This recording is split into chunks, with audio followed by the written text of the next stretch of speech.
Hi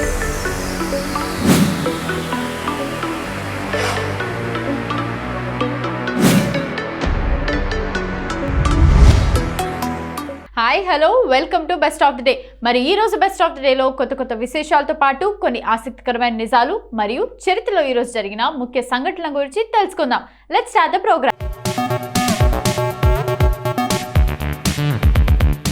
మానవ హక్కుల ప్రకటన అనంతరం బాలల హక్కులు కూడా మానవ హక్కులేనని స్పృహతో ఐక్యరాజ్య సమితి 1959లో బాలల హక్కుల ప్రకటనను చేసింది.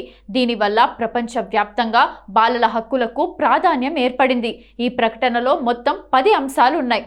మొదటిది, ఈ ప్రకటనలో హక్కులను బాలలందరూ అనుభవిస్తారు. బాలికలు జాతి, లింగ, రంగు, భాష, మతం, రాజకీయం లేదా సామాజిక ఆవిర్భావం, ఆస్తి, పుట్టుక లేదా స్థితిలో తేడా లేకుండా అన్ని హక్కులకు అర్హులు. రెండవది, బాలలు ప్రత్యేక సంరక్షణను అనుభవించాలి. స్వేచ్ఛాయుత, గౌరవప్రదమైన పరిస్థితుల్లో ఆరోగ్యకరంగా, స్వాభావికంగా, శారీరకంగా, మానసికంగా, నైతికంగా, ఆధ్యాత్మికంగా, సామాజికంగా అభివృద్ధి చెందటానికి చట్టం లేదా ఇతర మార్గాల ద్వారా అవకాశాలు కల్పించాలి. మూడవది, బాలికలు పుట్టుకతో పేరు, జాతీయతకు అర్హులు. నాలుగవది, బాలికలు సామాజిక భద్రత ప్రయోజనాలను అనుభవించాలి. ఆరోగ్యంగా పెరగడానికి, అభివృద్ధి చెందటానికి అర్హులు. ఇందుకోసం జనన పూర్వ, జననాంతర సంరక్షణతో పాటు తల్లి పిల్లల సంరక్షణ కోసం ప్రత్యేక శ్రద్ధ, రక్షణ కల్పించబడుతుంది. సరైన పోషకాహారం, గృహ వసతి, వినోదం, వైద్య సేవలు పొందే హక్కు ఉంది. ఐదవది, శారీరకంగా, మానసికంగా లేదా సామాజికంగా బలహీనులైన పిల్లలకు ప్రత్యేక ఆదరణ, విద్య, సంరక్షణ అందించాలి. ఆరవది, సంపూర్ణ సమ్మేళన మూర్తిమత్వ అభివృద్ధికి బాలలకు ప్రేమ, ఆదరణ కావాలి. వారు ఎక్కడ పెరిగినా సరైన సంరక్షణ, తిండి, వాత్సల్యపూరిత నైతిక, భౌతిక వాతావరణం కల్పించాలి. పిన్న వయసులో ఎంతో అవసరమైతే తప్ప తల్లి నుంచి వేరు చేయరాదు. సరైన కుటుంబ సంరక్షణ, సరిపడినంత ఆదాయ మార్గాలు లేక బాలలకు సమాజం, ప్రభుత్వాధికారులు తగిన బాధ్యత వహించాలి. పేద కుటుంబాల్లో బాలల నిర్వహణ కోసం ప్రభుత్వమే ఆర్థిక లేదా ఇతర సహాయాన్ని అందించాలి. ఏడవది, కనీసం ప్రాథమిక స్థాయి వరకైనా ఉచిత, నిర్బంధ విద్య పొందటానికి బాలలు అర్హులు. సాధారణ సంస్కృతిని పెంచేలా వారి సామర్థ్యాలను అభివృద్ధి చేసుకోవటానికి, వ్యక్తిగత నిర్ణయాలు తీసుకోవటానికి, నైతిక, ఆధ్యాత్మిక జ్ఞానం కోసం సమాజానికి ఉపయోగపడే పౌరుడు అవ్వడానికి ఆస్కారం ఇచ్చే విద్యను అందించాలి. ఎనిమిదవది, బాలల ఆసక్తులు అనేవి వారు పొందే విద్యకే మార్గదర్శకాలుగా ఉండాలి. దీనికోసం తల్లిదండ్రులు బాధ్యత వహించాలి. ఆటలు, వినోదం పొందటానికి పూర్తి అవకాశాలను పిల్లలు పొందాలి. ఈ హక్కును పొందటానికి సమాజం, ప్రభుత్వాధికారులు చొరవ చూపాలి.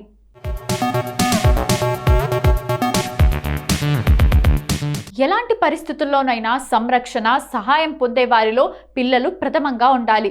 తొమ్మిదవది, అన్ని రకాల నిర్లక్ష్యం, క్రూరత్వం, దోపిడీల నుంచి బాలలకు రక్షణ కల్పించాలి. ఏ రకమైన అక్రమ రవాణాకు వారి గురికాకూడదు.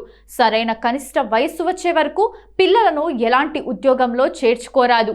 వారి ఆరోగ్యాన్ని లేదా విద్యను, శారీరక, మానసిక, నైతిక వికాసాన్ని ఆటంకపరిచే ఎలాంటి వృత్తి లేదా ఉద్యోగంలోకి ఎట్టి పరిస్థితుల్లోనూ అనుమతించకూడదు. పదవది, జాతి, మత, ఇతర వివక్షతలకు దారితీసే విధానాల నుంచి పిల్లలకు రక్షణ కల్పించాలి. వారి శక్తి సామర్థ్యాలను తోటి వారి సేవలకు వినియోగించేలా స్నేహబంధం, సహనం, శాంతి, విశ్వ ఉదారత్వం పెంపొందించేలా వీరిని పెంచాలి. పై ప్రకటనలోని అంశాలు ఏ దేశాల్లోనూ అమలు కాలేదు. దీంతో ఎగ్ లెంటిబెగ్ అనే ఉపాధ్యాయురాలు UNOలో ప్రత్యేక చొరవ చూపి వీటి అమలుకు కృషి చేసింది. దీనివల్ల 20 నవంబర్ 1989న UNO బాలల హక్కుల ఒడంబడికలో 180 దేశాలు సంతకాలు చేశాయి. అదే రోజున UNOలోని సర్వప్రతినిధి సభ కూడా బాలల హక్కుల ఒప్పందాన్ని ఆమోదించింది. అందుకే 20 నవంబర్ను అంతర్జాతీయ బాలల హక్కుల దినోత్సవంగా నిర్వహిస్తున్నారు. భారత ప్రభుత్వం 11 డిసెంబర్ 1992న బాలల హక్కుల ప్రకటనను జారీ చేసింది. 1979లో యుఎన్ఓ బాలల అంతర్జాతీయ సంవత్సరంగా ప్రకటించింది. 1989లో యుఎన్ఓ బాలల హక్కుల కమిషన్ను ఆమోదించింది. మన దేశంలో నవంబర్ 14 నెహ్రూ జయంతి బాలల దినోత్సవంగా జరుపుకుంటున్నాం. జూన్ 12కు ప్రపంచ బాల కార్మిక వ్యతిరేక దినంగా జరుపుకుంటున్నాం. 24 జనవరి జాతీయ బాలికా దినోత్సవంగా జరుపుతున్నాం. బాలలు అంటే బాల శ్రామికుల చట్టం 14 సంవత్సరాలు పూర్తి కాని వారికి. బాలల న్యాయ చట్టం 18 సంవత్సరాలు దాటని బాలురు, 16 సంవత్సరాలు దాటని బాలికలు. హిందూ మైనారిటీ సంరక్షణ చట్టం 18 సంవత్సరాలు దాటని వారు మైనర్లు. మాతృత్వ సంక్షేమ చట్టం మాతృగర్భంలో ఉన్నవారిని జన్మించని పిల్లలుగా నిర్వచించింది. యునైటెడ్ నేషన్స్ చైల్డ్ రైట్స్ ప్రకారం 18 సంవత్సరాలలోపు వారందరూ బాలలే. పుట్టుకతో వారికి కలిగే అవసరాలన్నీ వారి హక్కులే. ఆ హక్కులే బాలల హక్కులు. అంతర్జాతీయ ఒడంబడికల ప్రకారం 18 సంవత్సరాలలోపు బాలలు 40 రకాల హక్కులను కలిగి ఉంటారు. వాటిని స్థూలంగా 4 రకాలుగా వర్గీకరించవచ్చు. 1 జీవించే హక్కు, 2వది రక్షణ పొందే హక్కు, 3వది అభివృద్ధి చెందే హక్కు, 4వది భాగస్వామ్య హక్కు. మొదటిది జీవించే హక్కు అంటే మంచి విద్యను పొందటం, ఆరోగ్యంగా జీవించటం, రక్షిత మంచినీరు పొందటం, ఆరోగ్యకర వాతావరణంలో జీవించటం, తల్లిదండ్రులతో కలిసి జీవించటం, గుర్తింపు కలిగి ఉండటం, ఏకాంతాన్ని కోరుకోవటం, స్వేచ్ఛగా బతకడం, గౌరవంగా జీవించటం, విశ్రాంతి కోరడం వంటి హక్కులన్నీ బాలలు కలిగి ఉంటారు. ఇప్పటి వరకు ప్రపంచ బాలల హక్కుల దినోత్సవం గురించి మనకు తెలియని కొన్ని ఆసక్తికరమైన నిజాలు తెలుసుకున్నాం కదా.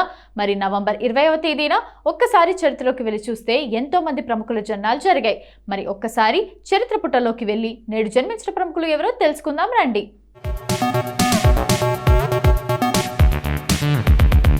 కపూర్ హిందీ చిత్రాల్లో పనిచేస్తున్న భారతీయ నటుడు, నిర్మాత. తుషార్ కపూర్ నవంబర్ 20, 1976న బాంబే, మహారాష్ట్రలో జన్మించారు.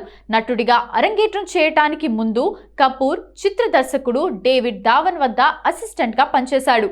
దీని తర్వాత అతను రోషన్ తనేజా, మహేంద్ర వర్మల వద్ద నటుడిగా, వారి నటనా పాఠశాలలో నిమేష్ భట్ వద్ద నృత్యంలో శిక్షణ పొందాడు. అతను 2001లో తన గుజరాత్కు చెందిన స్నేహితుడు ధర్మాంశు పర్మార్ అలియాస్ మాంటీ మార్గదర్శకత్వంలో కరీనా కపూర్తో కలిసి తెలుగు సూపర్ హిట్ తొలి ప్రేమ యొక్క రీమేక్ అయిన బ్లాక్ బస్టర్ ముజే కుచ్ కెహనా హైతో అరంగేట్రం చేశాడు. అతను చిత్రంలో తన పనికి ఉత్తమ పురుష తొలి నటుడి కొరకు ఫిల్మ్ఫేర్ అవార్డును అందుకున్నాడు.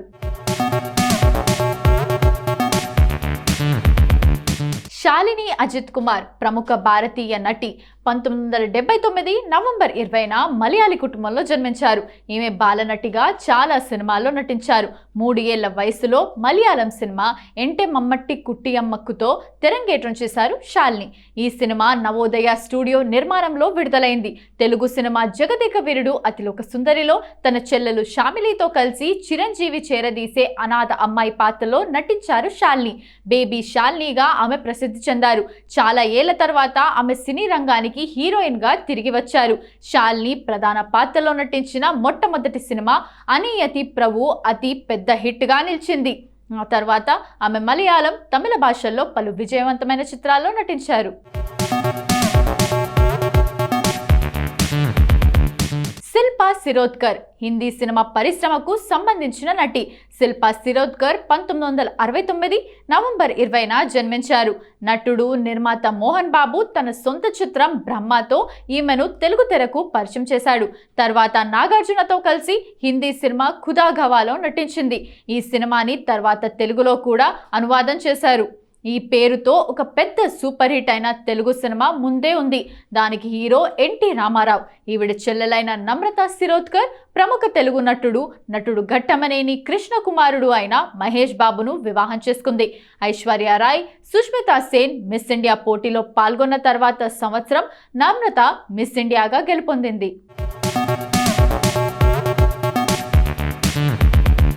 సుఖీ సుకీర్తి కంద్పాల్ హిందీ టెలివిజన్లో కనిపించే భారతీయ నటి, మోడల్. సుకీర్తి కంద్పాల్ నవంబర్ 20, 1987న జన్మించారు. 2007లో సబ్ టీవీ యొక్క యూత్ షో జెర్సీ నంబర్ 10తో ఆమె తన నటనా రంగ ప్రవేశం చేసింది. దిల్ మిల్ గయేలో doctor Riddhima Gupta, romantic thriller Pyaar Kiya ఏక్లో పియా డోబ్రియాల్లో ప్రధాన పాత్రలు పోషించిన తర్వాత కంద్పాల్ గుర్తింపు పొందింది. ఆమె 2014లో Colors TV reality show Bigg Boss 8లో కూడా పాల్గొంది. కైసా ఏ ఇష్క్ హై, అజబ్ సా రిస్క్ హైలో సిమ్రాన్ ఖన్నా పాత్రను, ఢిల్లీ వాలి ఠాకూర్ గూల్స్లో దేవ్జానీ ఠాకూర్, స్టోరీ 9 months కీలో వ్యాపార మహిళ అలియా షఫ్ పాత్రను పోషించడం ఆమె ఇతర ముఖ్యమైన రచనలు.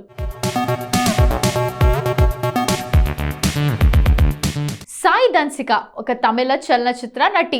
ఆమె కబాలి చిత్రంలో రజనీకాంత్ కూతురిగా నటించినందుకు మంచి పేరు సంపాదించింది. షికారుతో తెలుగులో అరంగేట్రం చేసింది. ఇందులో ఫుల్ లెంత్ కామెడీ రోల్ పోషించింది. సాయి ధన్సిక నవంబర్ 20, 1989న తంజావూరు, తమిళనాడులో జన్మించారు. ఆమె పేరన్మై, మాంజవేలు, నిల్గవాని సెల్లాతే వంటి అనేక చిత్రాల్లో నటించింది. నిల్గవాని సెల్లాతేలో ఆమె పాత్ర గురించి ఒక సమీక్షకుడు సాపేక్షంగా తాజా తారాగణంలో ధన్సిక మాత్రమే ఒక ముద్ర వేసింది అని పేర్కొన్నాడు. ఆమె అరవన్, పరదేశీలో కథానాయికగా నటించింది. ధన్సిక ఎప్పటిలాగే బాగుంది అని ఒక విమర్శకుడితో ఆమె తన నటనకు ప్రశంసలు అందుకుంది.